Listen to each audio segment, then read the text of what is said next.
مسئلے پہ توجہ رکھنا. ایک مسئلے پر آیتیں تین قسم کی ہوں گی. آپ کہیں گے جی وہ کیسے؟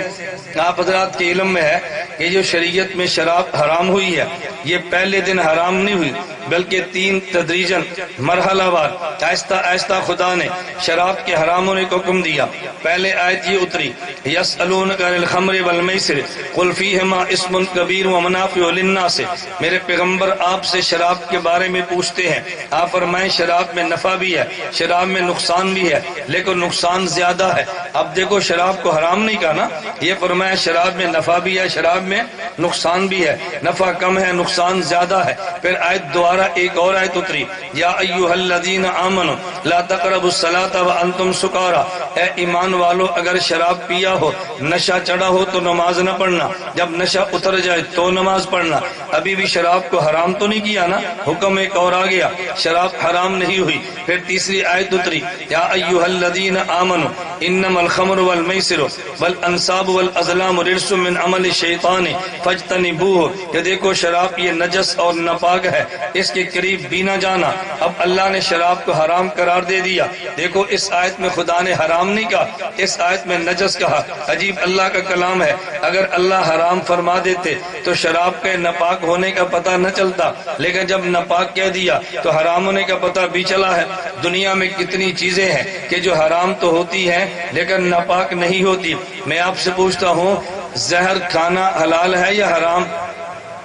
بتاؤ نا. تو زہر پاک ہے نا پاک؟ حرام بھی ہے پاک بھی ہے, ایسے ہی ہے. سود کھانا حرام یا حلال؟ بولو نا. لیکن سود کا جو نوٹ ہے یہ پاک ہے نا پاک ہے؟ آپ بینک سے لے کر سود کے نوٹ لے تو نوٹ ناپاک تو نہیں ہے نا, لیکن حرام ہے. حرام ہونا اور بات ہے, ناپاک ہونا اور بات. مٹی کا کھانا حرام ہے لیکن مٹی ناپاک تو نہیں ہے نا. آدمی کے گوشت کا کھانا حرام ہے لیکن آدمی گوشت ناپاک تو نہیں ہے نا. تو دیکھو بعض چیزیں حرام ہوتی ہیں لیکن ناپاک نہیں ہوتی. لیکن دنیا میں کوئی ایک چیز بھی ایسی نہیں کہ جو ناپاک ہو اور حلال بھی ہو. جو ناپاک ہوگی وہ حرام ضرور ہوگی. اگر اللہ فرما دیتے کہ شراب یہ حرام ہے تو یہ پتہ نہ چلتا کہ شراب ناپاک بھی ہے. اللہ نے شراب کو ناپاک فرمایا, حرام ہونا سمجھ آ گیا. سینسا کے دوستوں مسئلہ سمجھنا. میں نے کہا شراب مسئلہ ایک ہے. آیتیں کتنی اتری ہیں؟ تین اترے. پہلے آیت فرمائی شراب میں نقصان بھی ہے اور نفع بھی ہے لیکن نقصان زیادہ ہے. پھر آیت اتری جب شراب پیا ہو اور نشہ ہو تو نماز نہ پڑھنا, نشہ اتر جائے تو پڑھنا, حرام پھر بھی نہیں کہا. پھر تیسری آیت اتری کہ شراب حرام ہے اس کے قریب بھی نہ جانا. اب مجھے بتاؤ آپ حضرات کو اگر کوئی بندہ مسئلہ پوچھے کسی مولوی صاحب سے کہ مولوی صاحب شراب کے بارے میں کیا حکم ہے, تو مولوی صاحب کے بیٹا نفع بھی ہے نقصان بھی ہے, آپ اس کا مسئلہ مان لو گے؟ آپ نے کہنا نہیں اس مولوی نے ڈنڈی ماری ہے شراب تو حرام ہے, یہ مسئلہ کیسے بتا رہا ہے. اب قرآن کی آیت پڑھے آپ نے تب بھی اس کی بات نہیں ماننی, کیونکہ آپ کے علم میں ہے کہ شراب کے بارے میں آیتیں تین ہیں. یہ آیت پہلے نازل ہوئی, یہ بعد میں نازل ہوئی, اور حرام والی سب سے آخر میں نازل ہوئی. اب یوں کہیں گے اللہ نے قرآن میں تین پیغام دیے ہیں. پہلا پیغام دیا شراب میں نفع نقصان ہے, نقصان زیادہ ہے. پھر دوبارہ پیغام دیا نشے کی حالت میں نماز نہ پڑھنا. اور تیسرا آخری پیغام دیا کہ دیکھو شراب ناپاک ہے شراب کے قریب نہ جانا. ایک پیغام پہلا, ایک پیغام دوسرا اور ایک پیغام تیسرا. اب ہم تینوں پیغام مانتے تو ہیں لیکن تینوں پیغاموں پر عمل نہیں کرتے. عمل آخری پیغام پر کریں گے, پہلے دو پیغاموں پر عمل نہیں کرتے. اس کی دوسری مثال قرآن کریم سے سنیں. اگر خامد فوت ہو جائے عورت کی عدت کتنی ہے؟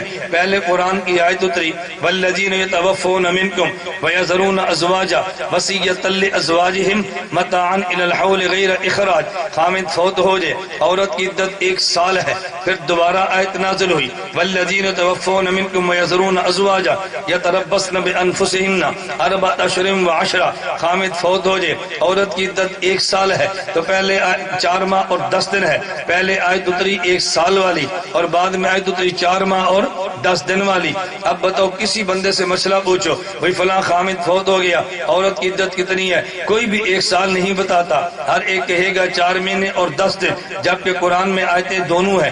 1 سال والی آیت پہلے کی ہے اور 4 ماہ 10 دن والی آیت بعد کی ہے. ہم نے دونوں آیتیں پڑھنی تو ہیں لیکن دونوں آیتوں پر عمل نہیں کرنا. میں یوں کہوں گا کہ قرآن میں کبھی اللہ 2 پیغام دیتے ہیں, کبھی اللہ 3 پیغام دیتے ہیں, لیکن عمل آخری پیغام پہ کرتے ہیں. عمل پہلے دونوں پیغاموں پہ نہیں کرتے. پہلے دو پیغام پڑھے تو جاتے ہیں لیکن پہلے دو پیغاموں پر عمل ہوتا نہیں، چونکہ وہ پیغام پہلے دور کے ہیں اور یہ پیغام بعد والے دور کے ہیں. میں ذرا حدیث سے مثال دوں گا تاکہ آپ کو بات اچھی طرح سمجھ آئے. نبی کریم صلی اللہ علیہ وسلم مکہ مکرمہ سے مدینہ منورہ آئے، حکم یہ ملا آپ نماز پڑھو اور منہ بیت المقدس کی طرف کرو. حضور نے 16 یا 17 ماہ نماز مدینہ منورہ میں پڑھی ہے تو منہ بیت المقدس کی طرف کیا، اپنی مرضی سے یا اللہ کے حکم سے؟ بولو. اس کا مطلب اللہ کا پیغام تھا نا کہ آپ نماز ادھر پڑھیں. حضور بھی پڑھتے رہے، صحابہ کرام رضی اللہ عنہم اجمعین بھی یوں ہی پڑھتے رہے. پھر آیت اتر گئی کہ نہیں میرے پیغمبر اب آپ نے منہ بیت المقدس کی طرف نہیں کرنا بلکہ منہ کعبہ کی طرف کرنا ہے. اب یہ پیغام دوسرا آ گیا. پہلے پیغام یہ تھا کہ نماز پڑھیں اور منہ بیت المقدس کی طرف، اور دوسرا پیغام یہ ہے کہ نماز پڑھیں تو منہ کعبہ کی طرف. پہلا بھی پیغام خدا بندی ہے اور دوسرا بھی پیغام خدا بندی ہے، لیکن عمل دونوں پہ نہیں کرتے. مانتے دونوں کو ہیں، تلاوت دونوں کی ہے، عمل آخر والے پہ کرتے ہیں. اس کا ایک کو تھوڑا کم کر دو. عمل آخری پیغام پہ کرتے ہیں. میں نے دوسری مثال دینے لگا ہوں. نبی کریم صلی اللہ علیہ وسلم مکہ مکرمہ سے مدینہ منورہ آئے تو نبی پاک صلی اللہ علیہ وسلم نے منع فرمایا قبرستان نہ جایا کرو.